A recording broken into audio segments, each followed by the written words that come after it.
이재명 정부가 좀 실수한 게 있습니다. 민생의 저는 기본이 주거라고 생각하는데 주거에 대한 정책이 또렷이 없었어요. 그건 뭐냐면 부동산이 민감하니까 건드리지 말아야겠다라고 출발한 것 같아요. 그래서 세금으로 집값을 잡지 않겠다. 이 얘기가 투자자나 이 주택 소유자 입장에서는 얼마나 다행스러운 얘기예요. 그 와중에 또 집값을 유지하겠다 이런 표현까지 또 썼어요. 그래서 무주택자나 청년들은 아마 의아했을 거예요. 아, 뭐지? 왜 대책을 안 내놓지? 그런데 다주택자나 투자할 사람들 어때요? 이거 뭐야? 민주당 정권 집권하면은 진보 정권 집권하면 집값 오른다. 그거 맞나? 이러면서 5060은 거기에 흔들리지 별로 않는데 4030들이 흔들린 거예요. 그래서 이런 일이 벌어졌고.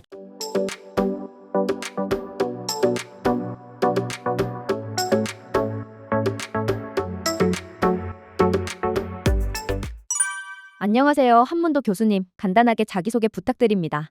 네. 옹달 가족 여러분 안녕하세요. 또 제가 한 1개월 만에 또 나온 것 같은데요. 1개월 동안 우리 뭐 전국은 그렇지만 서울 부동산 시장이 좀 불장이면서 좀 여러분들 마음을 좀 아프게 하고 있을 겁니다. 중요한 것은 이 또한 또 지나갈 것이고요. 제가 볼 땐 여러 번 말씀드렸지만 건강하고 그래야 이제 우리가 올라가고 내려가는 것도 볼 수 있잖아요. 그래서 건강 잘 챙기시고, 제가 볼 땐 하반기에는 조금 조정이 되는 게 정상인데 새 정부가 좀 명확한 대책을 안 나와서 조금 불안하실 텐데, 제가 볼 땐 조만간 내놓을 것 같습니다. 그래서 조금 마음 추스리시면서 더운 여름 잘 나시기 바라겠습니다. 새 정부가 출범한 이후 얼마 되지 않은 현재 부동산 시장의 전체적인 상황은 어떠한가요? 일단 구두적으로 말씀드리면 보도에서 많이 보셨을 거예요. 2월 달에 12일 날이었죠. 12일 날 오세훈 시장이 뻘짓했죠. 토지거래 허가 의혹을 푼 바람에, 원래 그게 6월 달이면 자동 해제인데 뜬금없이 푼 바람에 이상하게 갑자기 불장 비슷하게 트리거가 돼가지고 보도에서 언론들이 막 가세했죠. 서울 집값 오른다, 그리고 내년 입주 물량 기사가 뭐 부족하다는 기사까지 합해지면서 막 올라오다가 3월 19일이었죠. 19일 날 뭐 최상목 전 장관이 나와가지고 같은 부서 사람들 다 같이 앉아서 이거 잘못된 신호다 하고 오세훈 시장도 사과까지 하면서, 그러면서 확대 재징을 했습니다. 그래서 4월 달은 좀 가라앉았어요. 가라앉았는데 여러분이 아시는 스트레스 DSR이 7월 1일 이제 바로 며칠 뒤부터 시작하잖아요. 시작하는 거에 맞춰서 지금 안 사면 못 산다, 기사들이 계속 신고가만 자꾸 나오고 이런 식으로 하다 보니까 5월 달에 다시 이게 사실 살아납니다. 살아나가지고 이번생 아니면 끝난다 그러면서 뭐 벼락거지 2까지 막 나오고, 여러분들이 아시는 전형적인 시장 카르텔들이 그냥 융단 폭격을 거둡니다. 이 언론에다.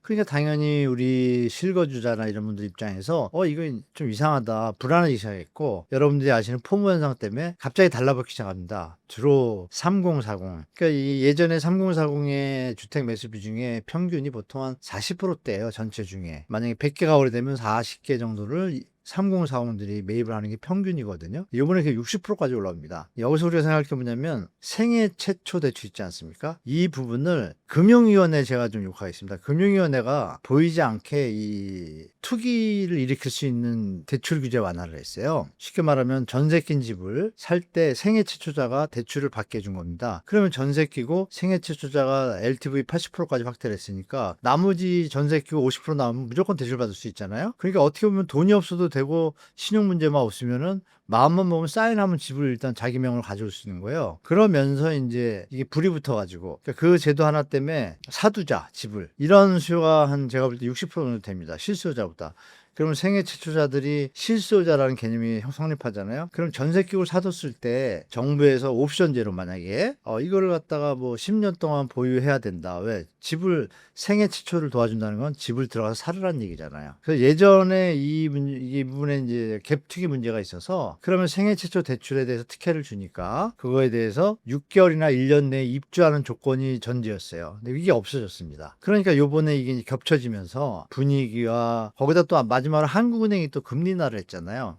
이게 사실 스트레스 DSR로 금리 인하 효과가 없음에도 불구하고 생애 최초 대출 후순위 담보대출 가능하게 한 이것 때문에 금리가 또 낮거든요. 그러니까 이 부분을 활용해가지고 상공사원분들이 이제 이거 자꾸 오른다는 기사만 보니까 다급해져가지고 5월 달에 또 확 붙었어요. 그리고 6월에 조금 줄고 있습니다. 줄고 있는데 아마 막차 수요라고 그러죠. 이 기차 떠나면 다음 달부터는 힘드니까 사자 이래가지고 미래의 수요들이 지금 막 달라붙었습니다. 작년 9월에도 그런 일이 있었죠. 2단계 들어갈 때. 그런데도 불구하고 이제 그림 하나 볼게요. 이런 정황 속에서 그러면은 6월 달에 급격하게 물량이 많아야 되는데, 현재까지 제가 조사한 바로는 6월이 꺾이고 있어요. 여기 보시면 이게 이제 작년이에요. 이게 작년. 이게 재작년 특례보금자리, 여기가 신생아론. 요번에 푼 게 여기까지 올라왔거든요. 9,000건까지 올라왔어요. 많이 올라왔죠. 서울 한 달 거래량입니다. 평균선이고 여기까지 올라왔는데 확대 재지정하니까 내려왔어요. 쭉 빠졌다가 5월 달에 다시 또 7,000건만 이렇게 갑니다.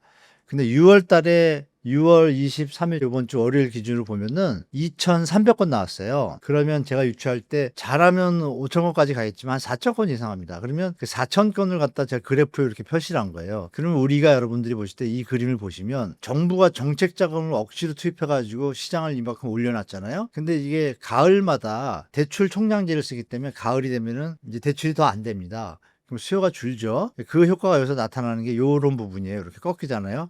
요번에도 꺾일 거 아닙니까? 꺾이는데 요번엔 다른 점은 뭐가 있어요? 스트레스 DS까지 들어와요. 그리고 전세 대출 보증. 그러니까 요런 상황 속에서 이제 꺾이는데 7월부터는 제가 볼 때는 아마 조정으로 들어갈 거다. 그럼에도 불구하고 투기 세력과 토건조 이 시장 카르텔들은 아마 내년에 입주 물량 부족을 근거로 해가지고 엄청 시장 띄우려고 노력할 겁니다. 제발 제가 볼 때는 이 상황에 부안해동하실 필요는 없고 좀 기다려볼 만하다. 아쉬운 건 정부 대책이 좀 아직 안 나오고 있죠. 이게 아마 조만간에 나올 겁니다. 네, 어떤 내용인지 우리가 기대를 해볼 만하다라고 좀 말씀드리겠습니다. 최근 서울 아파트 집값이 20주 연속 상승세를 보이며 거래량이 늘면서 집값도 오름세를 보이는 구조라고 하던데요. 이렇게 거래량과 집값이 동반 상승하게 된 이유가 뭘까요? 지금 말씀 중에 거래량이 늘면서 이런 표현을 쓰셨잖아요. 근데 좀 아까 제가 보여드린 그림에서 보면 거래량이 줄지 않았습니까? 그러면 또 하나를 보여드릴게요. 이게 강남 거래량입니다. 이것도 6월 24일 기준입니다.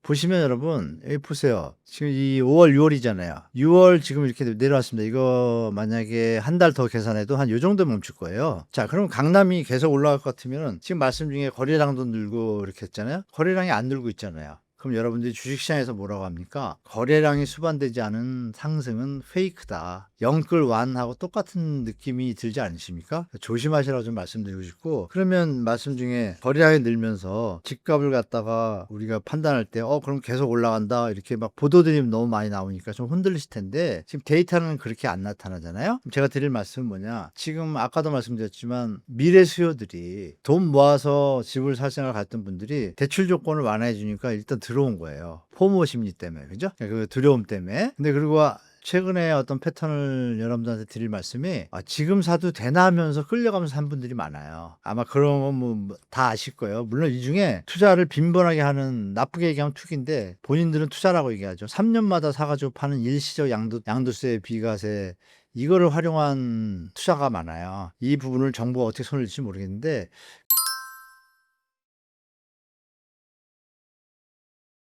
그 사람들도 일단 다 샀습니다. 사고 어느 정도 정리가 된 것 같아요. 그러면 이 그림이 이 선에서 더 내려오잖아요. 여기 보시면 강남이 3월 달에요. 3월 달에 보시면 700건까지 올라왔어요. 서초구는 300건, 송파구 800건. 근데 현재 어때요? 다 반토막이나 3분의 1 토막 수준이에요. 이게 7월까지 6월 달 걸 신고하니까 이게 6월이거든요. 6월 달 거 꼭지를 보시면 다 어때요? 3월 달 피크일 때 비해서 상당히 낮잖아요. 700건에서 130건. 그러면 자리야 한 200이나 250건인데 4분의 1 토막 아니에요? 그러면 거래량이 지금 늘었다는 질문은 앞뒤가 안 맞죠? 거래량이 줄고 있습니다. 분명히. 그래서 왜 줄까요? 가격이 올라가는데. 더 올라갈 가능성이 있다면 더 사겠죠, 사람들이. 그러니까 더 올라갈 가능성이 끝물에 닿았다. 조심하시라고 좀 말씀드리겠습니다. 그렇다면 정부에서는 이러한 서울 집값 과열을 가라앉히기 위해 어떤 정책들을 펼치고 있을까요? 지금 펼치는 게 없지 않습니까? 이재명 정부가 좀 실수한 게 있습니다. 민생의 저는 기본이 주거라고 생각하는데 주거에 대한 정책이 또렷이 없었어요. 그건 뭐냐면 혹시나 전 대선 때 이재명 대표가 아깝게 떨어졌잖아요. 현재 이재명 대통령이. 그러니까 혹시라도 그 불안감에 부동산에 민감하니까 건드리지 말아야겠다라고 출발한 것 같아요. 그래서 세금으로 집값을 잡지 않겠다. 이 얘기가 투자자나 이 주택 소유자 입장에서는 얼마나 다행스러운 얘기예요. 그 와중에 또 집값을 유지하겠다 이런 표현까지 또 썼어요. 대통령의 한마디, 대선 후보의 한마디는 크지 않습니까? 그래서 무주택자나 청년들은 아마 의아했을 거예요. 뭐지? 왜 대책을 안 내놓지? 그런데 다주택자나 투자할 사람들 어때요? 이거 뭐야? 민주당 정권 집권하면은 진보 정권 집권하면 집값 오른다. 그거 맞나? 이러면서 5060은 거기에 흔들리지 별로 않는데 4030들이 흔들린 거예요. 그래서 이런 일이 벌어졌고 정부가 지금 대책을 마련한다고 하는데 제가 볼 때는 원래 발표를 했으면 빨리 해야죠. 기본적으로 생각해요. 3기 신도시 있잖아요. 그거 공급 빨리 하겠다고만 해도 다 알아듣잖아요. 그 얘기를 안 하고 있어요. 그게 뭐냐면 역대 정부가 그랬죠. 뭐 박근혜 대통령이 부동산 대책을 세웠겠어요. 문재인 대통령이 대책을 세웠겠어요. 옆에 가신들이 세우는 거잖아요. 그 가신들은 진짜 진보 보수를 떠나서 자기들의 사익을 추구하려는 사람들이 국회의원이란 탈을 쓰고 플레이를 하는 거 여러분 다 아시지 않습니까? 그 부분이 작동을 했기 때문에 실패를 많이 하잖아요. 그러니까 이번에도 아마 그런 방해 공작이 많을 겁니다. 상식적으로 여러분 3기 신도시 공급 빨리 해야 되는 건 맞잖아요. 근데 그 얘기를 왜 못하죠? 그러니까 눈치 보는 거예요. 그리고 가신들은 이런 얘기를 하겠죠. 3기 신도시 공급이 되면 건설사가 분양이 안 된다. 이게 국민을 위한 정책은 아니지 않습니까? 그러면 이번 정부가 제가 볼 때 빨리 3기 신도시 공급에 대해서는 얘기를 해야 돼요. 민감한 사안이 아니지 않습니까? 아마 저는 할 거라고 보고 있고 대출 규제에 대해서 이제 좀 강력하게 나와야 되는데 여러분들이 아쉽게 대출 규제에 대해서 준비를 하고 있는 걸로 알고 있습니다. 그렇기 때문에 대출 규제에 대한 이런 내용들이 3기 신도시하고 같이 대책이 나온다면 시장은 스트레스 DSR 제도와 함께 급격하게 안정될 수도 있다. 다만 그것을 정부가 좌고우면하면서 질질 끌다 보면은 제가 볼 때는 비판에 직면하게 될 것이고 부동산 가격은 이 추세가 일단은 더 올라가지는 않더라도 쉽게 내려오지 않는 상황이 좀 연출될 수 있어요. 특히 서울은 내년 입주 물량 때문에 이런 부분에 대한 특별한 대책이 없잖아요. 이런 부분들을 정부가 좀 정신 차려야 될 것 같습니다. 제가 볼 때서 정부가 대책을 지금 7월 달 스트레스 DSR 시행되고 나면 시장이 자연적으로 좀 조정될 거라고 기대하면서 충격을 주지 않겠다는 스탠스를 취하고 있는데 그러면 안 되죠. 할 수 있는 건 다 해야죠. 산불이 처음에 큰가요? 뭐 예를 들어서 우리가 나쁜 짓을 할 때 처음에 큰 범죄자가 되려고 하는 거 아니잖아요. 어떤 일이 한번 시작됐을 때 이게 관성이 붙어서 커지면 급격하게 커집니다. 그러니까 이런 것도 우리가 이런 표현이 좀 적절한지 모르지만 뭐 싹을 잘라야 된다는 것처럼 이 주택가격이 지금 미친 집값 수준인데 또 올라요? 지금 국가에 도움이 안 되잖아요. 이런 부분을 정부가 과감하게 좀 시행했으면 좋겠다는데 그런 대책은 제가 볼 때 7월까지 아마 시장 지켜보고 7월 초에 발표할 것 같습니다. 7월 초 아니면 그러면 7월 첫째 주 거래량 이런 거 체크하면서 대안들은 나와 있을 거고 좀 모니터링 하면서 대책 수위를 조절할 것 같은 느낌이 들어요. 부탁드리고 싶으면 그러면 안 된다. 그냥 대책 던져라. 그래야 시장에서 받아들이고 시장이 조정될 거, 안정되고 그게 내수에도 도움이 되지 않습니까? 좀 그렇게 되길 개인적으로 바라고 있습니다. 전문가들 사이에선 규제만으로 불붙은 집값을 잡긴 힘들다. 결국 도심 재건축 재개발 확대를 통해 공급을 늘려야 한다는 의견이 있던데 교수님 생각은 어떠신가요?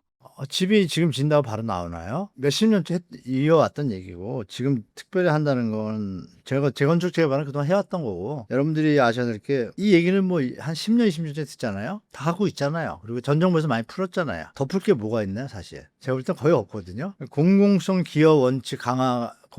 기업 강화 원칙 하에 확대하겠다 그래서 말이 묘합니다. 공공성을 강화하면은 사업성이 떨어지거든요. 그러니까 이게 선거용으로 이렇게 던졌던 것 같아요. 제가 볼 때.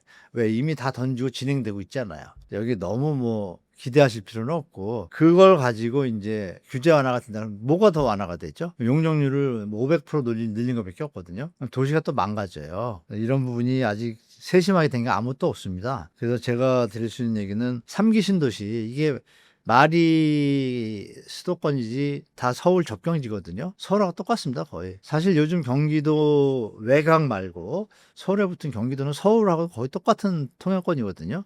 심하면 제가 알기로는 동탄에서 출퇴근하시는 분도 많아요. 요새 4, 50분이면 오거든요, 또. 물론 부대 시간 더하면 1시간 좀 더 걸리지만 서울 시내에도 1시간 걸린다, 차 타고 다니면 사실. 그러니까 이제 같은 생활권에 들어가다 보니까 그런 개념에서 보면 3기 신도시 공급 물량이 17만 호고 나머지 공공택지 그 주위에 또 있거든요. 안산 뭐 이런 데들. 그거 하면은 합하면 한 35만 호 돼요. 어마어마한 물량이거든요. 이 물량만 제대로 정부가 공급을 해도 시장은 충분히 공급 측면을 채울 수 있다. 그리고 재건축 재개발을 하던 대로 차근차근히 그게 정부가 빨리 하란다고 합니까? 아니잖아요.